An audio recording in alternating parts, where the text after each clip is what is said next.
Di antara yang diceritakan para guru-guru kita adalah ketika Nabi mau dibunuh oleh orang namanya Daksur atau Duksur, siapa enggak tahu KTP-nya saya. Kiai-kiai kalau baca Daksur. Ketika beliau sedang santai di satu tempat, tahu-tahu ada orang yang mengambil pedangnya kemudian bilang, "Mayyamna'uka minni ya Muhammad. Sekarang Anda sama saya berdua, siapa yang bisa menghalangi kamu?" Nabi dengan rileks menghentikan Allah. Kemudian si Daksur ini gemetar, pedang jatuh. Kemudian diambil Nabi. Sekarang ya Daksur, mayyamna'uka minni, yang bisa menghalangi kamu siapa? Orang itu bilang la ahada, tidak siapapun. Nabi dengan gampangnya fa'afa'anhu, Nabi memaafkan. Padahal ini jenis harbi, jenis orang yang jelas punya niat bunuh. Terus artinya kita yang ngaji di pesantren, saya ngaji di Mbah Maimun, punya bapak Kiai Nur Salim, semuanya ngajarkan bahwa di mana-mana perang kekerasan itu ya karena kita diperangin. Udina lilladzina yuqatalun, karena kita diperangi kita boleh perang. Qatilul ladzina yuqatilunakum. Jadi yang boleh kita perangi ya zaman kayak kita dulu dijajah Belanda, dijajah Jepang zaman itu. Ketika sudah tidak ada penjajahan ya alasan itu sudah hilang karena mereka tidak merangi kita. Jadi apa ya, perang ya ada konteks rasionalitasnya, damai juga ada konteks rasionalitasnya. Tapi karena kita punya tradisi referensi, teman-teman yang di Jerman tak bantu, tadi ada kitab Arisal Al-Qushairiyah, terus ada beberapa cerita-cerita tadi kayak Daksur. Kalau ayatnya jelas ya, jelas qatilul ladzina yuqatilunakum wa in janahu lisalmi fajnah laha wa tawakkal 'ala Allah. Bahkan seperti yang diceritakan Profesor Quraisy tadi, yang sedang kita benci pun bisa saja suatu saat teman. Dalam surat Mumtahanah itu atau Mumtahinah ada ayat asawwau ayyaj'ala bainakum wa bainal ladzina ataitum minhum mawaddah. Bisa saja orang yang sekarang kamu benci suatu saat kamu cintai. Wallahu qadir, itu Allah Maha Kuasa. Dan tadi saya menambahkan yang dikatakan Profesor Quraisy tentang belajar. Dulu Nabi itu enggak puasa Asyura. Tapi ketika datang ke Medina, orang-orang Yahudi itu puasa Asyura. Coba tanyakan ke mereka, kenapa puasa tanggal 10? Terus mereka menjawab, yaumun najawwahu fi Musa, itu hari yang Allah menyelamatkan Nabi Musa. Terus fa'amara bisyami, kemudian Nabi menyuruh sahabat puasa. Artinya dulu itu segampang itu hidup, itu sesuatu yang baik apa ya sudah ditiru. Meskipun kita tahu Nabi itu tentu mustaqil bil istihad, Nabi itu orang yang mandiri. Tapi memberi percontohan kita betapa gampangnya kita seperti itu. Dulu ada seorang Yahudiyah meminta sama Sayyidah Aisyah dan dikasih. Ketika dikasih, dia mendoakan semoga kamu Aisyah selamat dari siksa kubur. Zaman itu Sayyidah Aisyah itu belum tahu tentang siksa kubur sehingga beliau engkar, enggak percaya. Tapi setelah Rasulullah datang dan diceritanin, Nabi, oh iya siksa kubur itu ada. Dan semenjak itu Nabi selalu isti'adah minta perlindungan dari siksa kubur. Jadi dulu di komunitas-komunitas beda agama suatu yang benar ya dibenarkan. Makanya kaidah umum dalam interaksi antar agama itu la tusaddiquhum wa la tukadzibuhum, ya kamu jangan bilang iya, jangan-jangan enggak, ya jangan bilang tidak, jangan-jangan iya. Jadi aturan ilmunya jelas la tusaddiquhum wa la tukadzibuhum. Ya artinya sesuai referensi ilmu lah kira-kira begitu.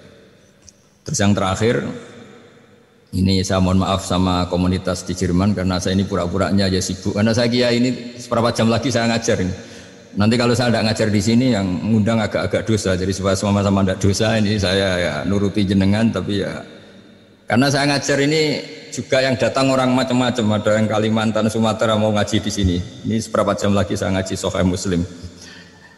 Yang terakhir ini di halaman Kitabu Adabil Ulfa wal Ukhuwah halaman 285 dalam Ihya juz 2. Jadi kitab saya juz 2. Mungkin kalau beda cetakan yang jelas ikut Kitabu Adabil Ulfa wal Ukhuwah. Di sini diterangkan oleh Imam Ghazali dengan beberapa riwayat yang disebut al-jiranu salasatun. Bertetangga itu ada 3.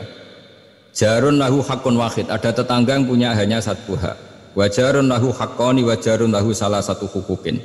Terus beliau cerita yang punya 3 hak itu ya tetangga, ya seagama, ya masih ada hubungan kerabat. Yang punya 2 hak ya tetangga, ya seagama. Terus wa amal ladzi lahu haqqun wahid fal jarul musyrik. Yang punya hak 1 itu tetangga yang beda agama. Jadi intinya tetap dikasih hak meskipun beda agama. Sampai diantaranya disebutkan juga di halaman 287. Imam Ghazali ngendikan, beliau berfatwa Dan beliau bercerita, rawahu Umar bin Syu'aib an Nabi an Jaddih anin Nabi. Terus qala Mujahid, kuntu inda Abdillah bin Umar wa ghulamun lahu yaslahu syatan. Faqala ya ghulam idza salakhta fabda bijarinal yahudi. Abdullah bin Umar itu sedang memasak kambing, atau itu pembantunya ini sedang nguliti kambing. Itu pesannya Abdullah bin Umar, ya ghulam idza salakhta fabda bijarinal yahudi. Nanti jangan lupa tetangga kita yang Yahudi. Ini di Ihya halaman 287. Hanya cerita kebaikan. Jadi cerita-cerita perang itu ya karena kita diperangin, tapi ya kalau kita dibaikin ya baik, itu ajaran Islam. Hatta qala dzalika miraran. Faqala lahu lima taqulu hadza. Ini pembantunya juga enggak langsung menerima. Kenapa? Saking enggak mau menerimanya diulang-ulang lagi oleh Abdullah bin Umar. Faqala inna Rasulullah sallallahu alaihi wasallam lam yazal yusina bil jar hatta khashina annahu sayuwarrithu. Kenapa engkau melakukan itu ya Abdullah bin Umar? Terus beliau menjawab, Rasulullah itu selalu berpesan untuk berbuat baik sama tetangga.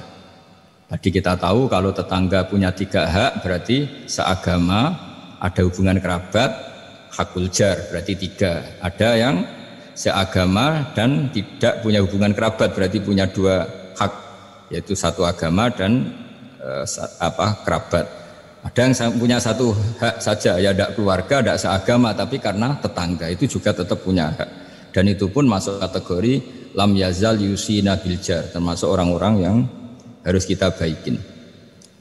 Ya kalau di Qur'annya kayak tadi ya, qatilul ladzina yuqatilunakum, boleh merangi ya yang merangi kita. Udzina lil ladzina yuqatalun, diberi hak merangi ya sama yang merangi kita, bukan yang tidak merangi kita.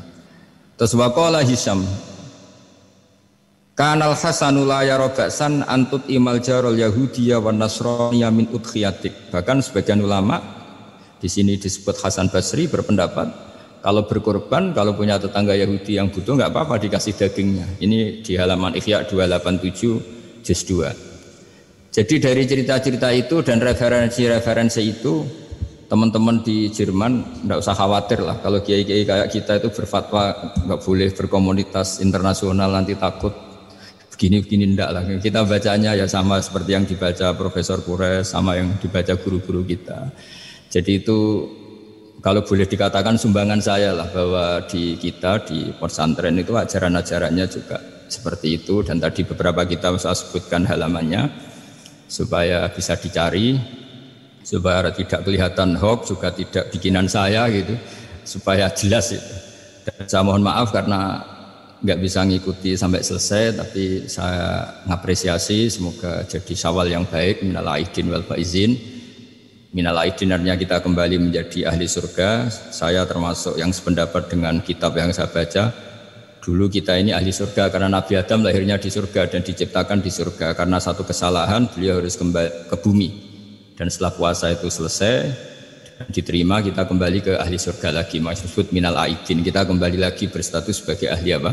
Surga. Dan itu dimulai dari saling memaafkan. Karena yang menghalangi masuk surga itu hak adami. Manusia itu kan paling kikir untuk memaafkan orang lain. Padahal kalau hak adami belum selesai itu Allah tidak mau memaafkan. Makanya syaratnya masuk surga harus kita saling memaafkan. Dengan cara seperti itu insya Allah kita minal aidin wal faizin. Jadi mohon maaf, sekali lagi mohon maaf karena saya tidak bisa ngikuti sampai selesai karena saya harus ngaji. Karena bukan papa ya, memang harus. Andaikan sunat itu mungkin saya tinggalkan. Mohon maaf sekali. Wassalamualaikum warahmatullahi wabarakatuh.